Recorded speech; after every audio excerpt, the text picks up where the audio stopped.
Hi, my name is Erion Duro, and this is my project for CSC360. So for this project, I decided to create an incident management system where users can track and update different cybersecurity incidents at their organization. So the front end consists of React, and back end is in .NET. For the front end, just to give you an idea of the structure, Um, here is my router DOM. So you can see I've got different pages for a landing page, for logging in, a dashboard, a dedicated incident page for each individual incident, also a page for adding incidents. All of these pages are stored under my pages folder, and I've got quite a bit of JavaScript and bootstrapping going on in each.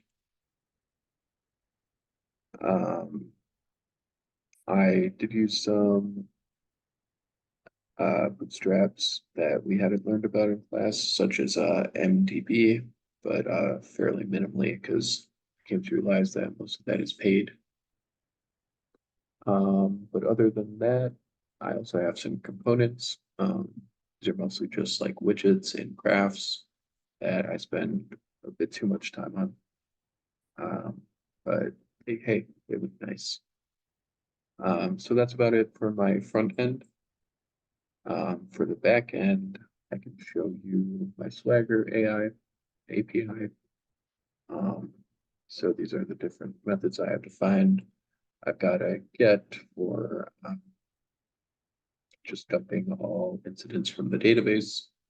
I've got quite a bit of dummy data populated here. Otherwise, I've also got a post creating new incidents, posts for logging in and registering, and also a put for creating new incidents.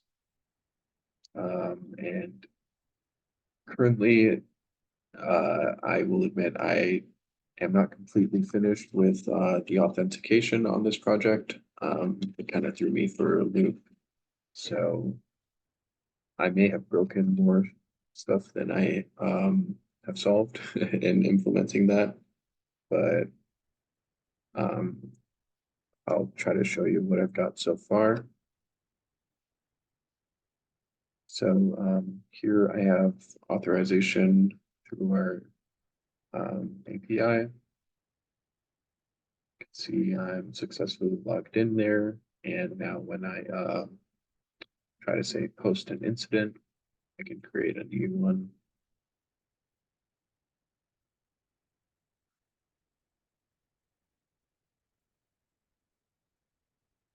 And okay, as I said, I do have some issues with my authentication at the moment.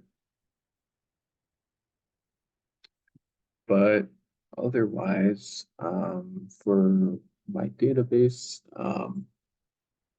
everything is stored in a SQLite database. Here's a look at my object framework. And then also through my models up here, you can see how I kind of structured it. So I figured each incident can kind of be broken down into a few different components. So I've got like header details, such as its type, urgency, status, all that, as well as a RACI chart, um, a timeline for its incident response lifecycle, and finally just some area for documentation and notes. And then here is my database context. As you can see, I tried to implement a user in here as well. And yeah, that about clears it. Here's just a look at my authentication file, but as I said, I kind of broke more than I solved trying to implement this. So hopefully it doesn't get in the way of our demo today. But yeah, that's about it for our backend. Here's just a look at my program.cs where I define most of my API calls. And going into the demo, you start out here at the landing page. Just a pretty picture to look at till you log in. Then when you log in, I try to get started on those workflows for creating a new account. As you can see, they do end up in some odd errors.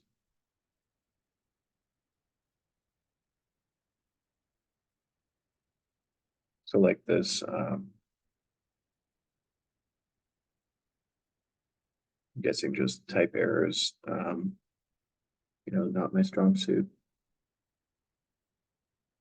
Otherwise, got some placeholders here.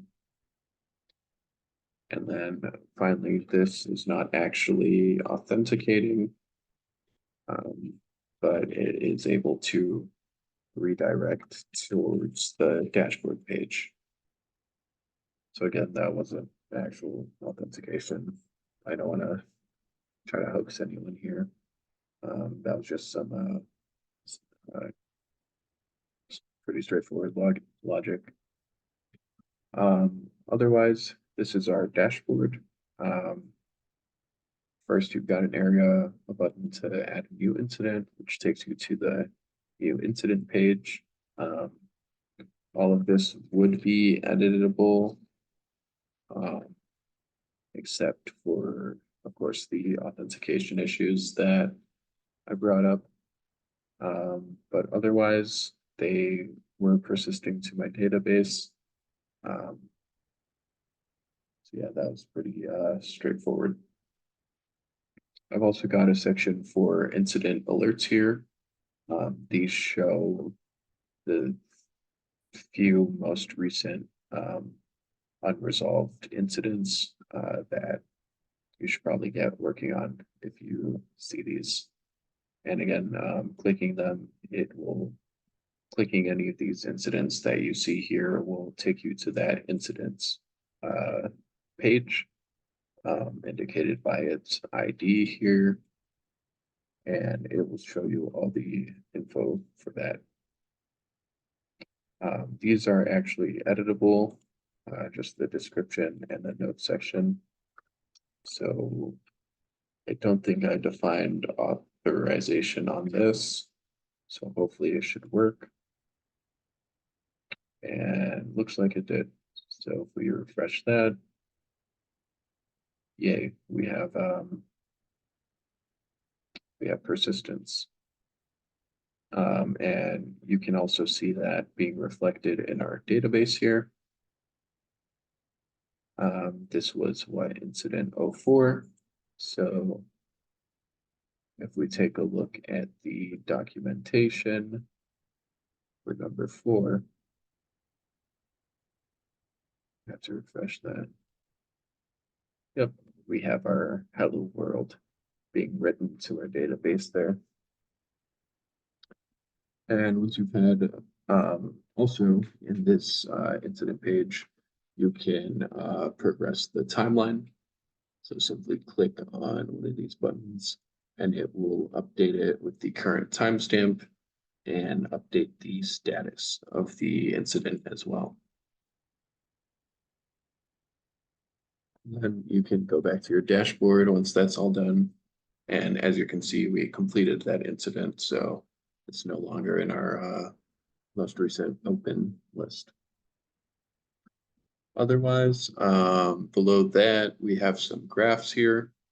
So I just thought mean time to respond. As you can see, my tinkering with incident number 4 just above kind of messed with our results here. Got an amazing mean time to respond, actually. It's negative time. But yeah, this is my graph for that. It automatically scales and refreshes as new incidents are added or changed. Also got a nice pie chart of incidents by priority, so you can see how your organization's doing. This company is getting bombarded, as you can see, by some pretty high impact attacks. We've also got incidents broken down by type, and finally incidents by status. All of these charts are used using React chart.js. If I could find that exact, here we go. So yeah, these were a bit of a pain to configure, but I think they look nice. Here's the one for the mean time to respond.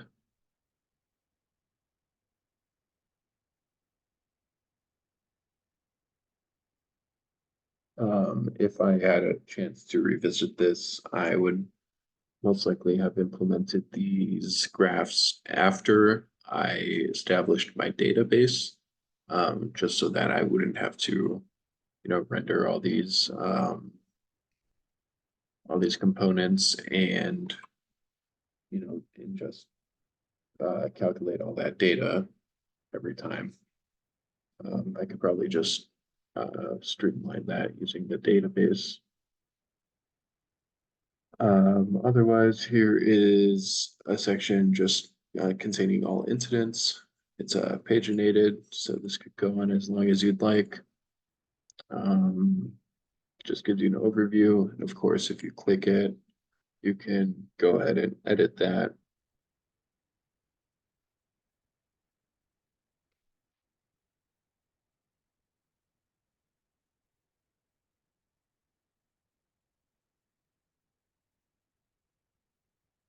And there we go. And then finally, at the bottom here, I just have an incident timeline that shows you the most recent incidents. As you can see, my dates here are a little wonky. I just randomly generated some timestamps. But yeah, that's the idea. And yeah, that is pretty much it for my project. Definitely was a little bit more ambitious than I had initially thought, but I think it was a great opportunity. I think I learned a lot from it, and I certainly made a lot of dumb mistakes that I won't be making during my next projects. So I'm glad to have this experience under my belt. But yeah, thank you very much.